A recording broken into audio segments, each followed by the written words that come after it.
Bueno, buenos días a todos. En el Ateneo Bibliográfico de la fecha vamos a presentar el caso de una corte de origen nórdica sobre vacunación de COVID y miocarditis en 23 millones de residentes. Mi nombre es Alfredo Finestara Belín y soy residente del Servicio de Cardiología del Hospital Militar Central.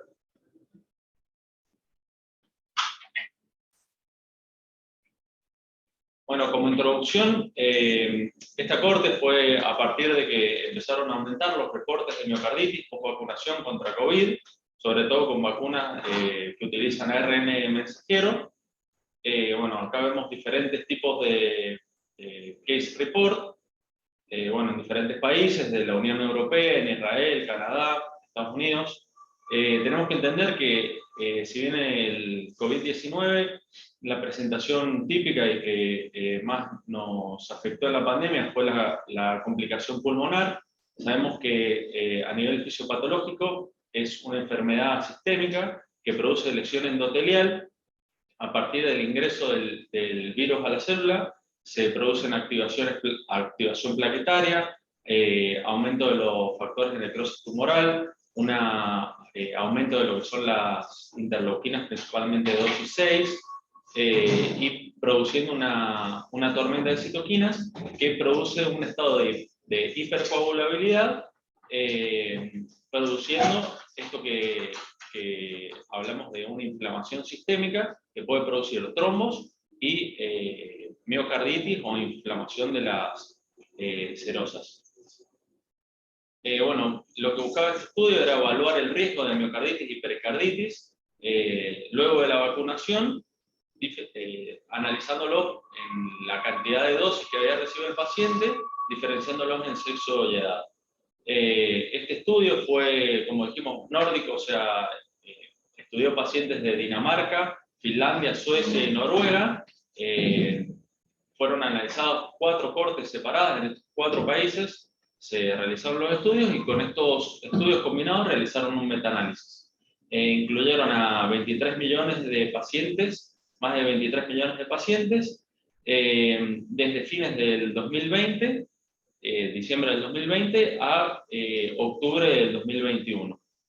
Estos países tienen un sistema público que le llaman, o sea,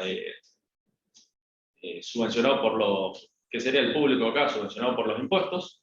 Entonces tienen también historia informatizada y todos los registros iban al Sistema Nacional de Estadísticas.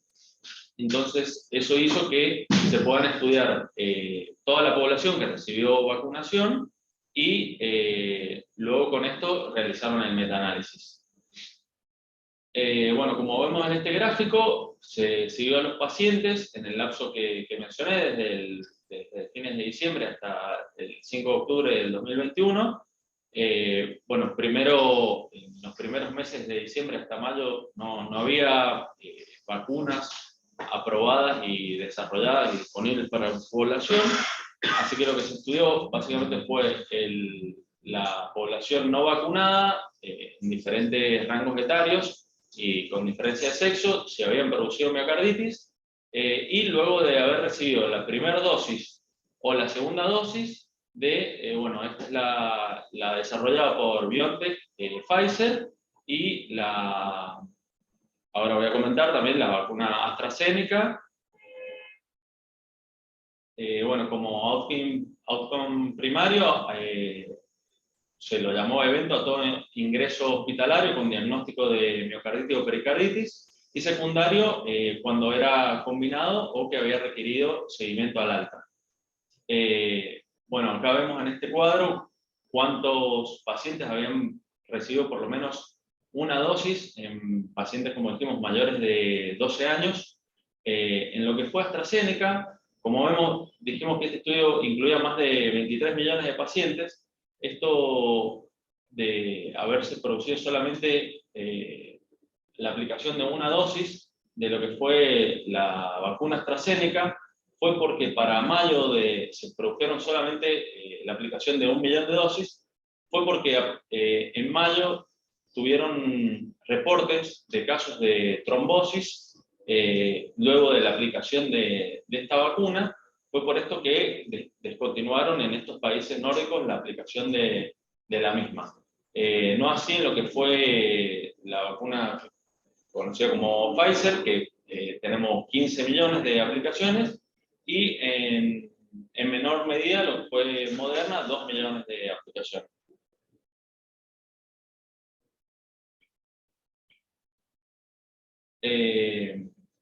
Bueno, en este cuadro lo que vemos es, de nuevo, la cantidad de dosis por diferentes países, los países que incluyó el estudio, y divididos por lo que fue sexo y edad.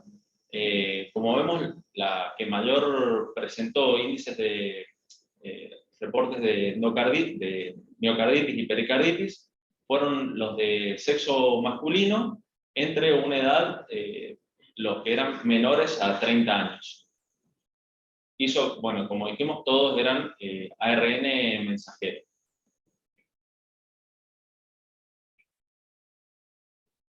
Bueno, volvemos a... En esta tabla también lo que se ve es el outcome secundario, que sería la combinación de miocarditis y pericarditis, y se vio exactamente lo mismo también, que aumentaba en la edad de 16 a 24 años los casos, siendo preferentemente hombres.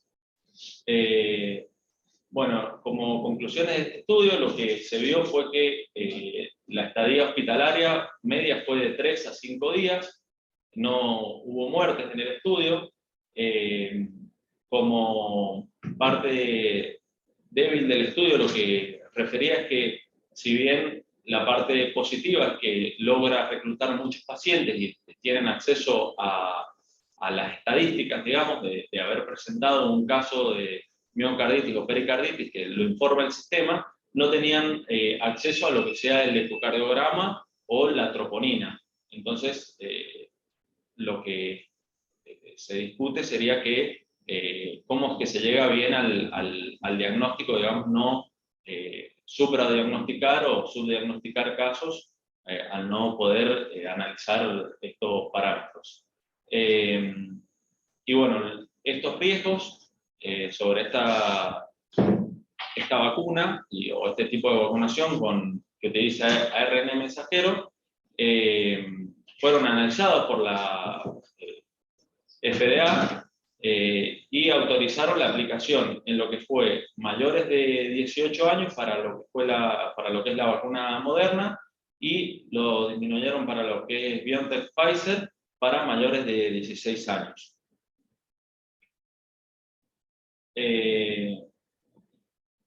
Bueno, 23, como dijimos, esta corte fue de 23.100 pacientes, todos mayores de 12 años. Los casos de miocarditis se estudiaban en el periodo de ventana, eran de 28 días post vacuna, ya sea como dijimos en lo que fue Pfizer y Moderna. Luego también sabemos que el riesgo fue mayor en aquellos que recibieron el segundo componente, o sea, posterior a recibir la segunda dosis, sobre todo en lo que es la vacuna Moderna, también en lo que es el rango de 16 a 24 años, y sobre todo en hombres. La información recabada fue compatible, que 4 a 7 por 100.000 pacientes en el lapso de 28 días, si bien 28 días como dijimos el lapso, las principales complicaciones se vieron en la ventana de los primeros 7 días, con la primera dosis de Pfizer y ascendiendo a 18.9 por 100.000 en la segunda dosis. Y en lo que fue la vacuna Moderna, todavía más se vieron estos casos, con de 9 a 28 eventos por 100.000 vacunados. Bueno, el riesgo de miocarditis debe ser puesto en la balanza, a consideración de estos beneficios, ya que hay una clara incidencia post-vacunación, como dijimos, sobre todo a partir de la aplicación del segundo componente, en lo que es el miocarditis comparado con los pacientes que no fueron vacunados. Entonces la balanza sería riesgo de miocarditis versus riesgo de presentar COVID grave, presentación grave. Este estudio fue esta corte que presenté es compatible con los estudios recabados por este metaanálisis, que también lo que fue un estudio presentado en abril de este año, que básicamente recaba todo lo que sean reportes, casos, digamos, descriptivos de habla inglesa, tenés que ser, es por esto que de todos estos casos reportados se quedaron con 22 estudios que fueron analizados. Bueno, también vemos lo mismo, el incremento del riesgo relativo se produjo sobre todo en hombres menores de 30 años, con una incidencia de 22, de 6 a 22 por 100.000 pacientes.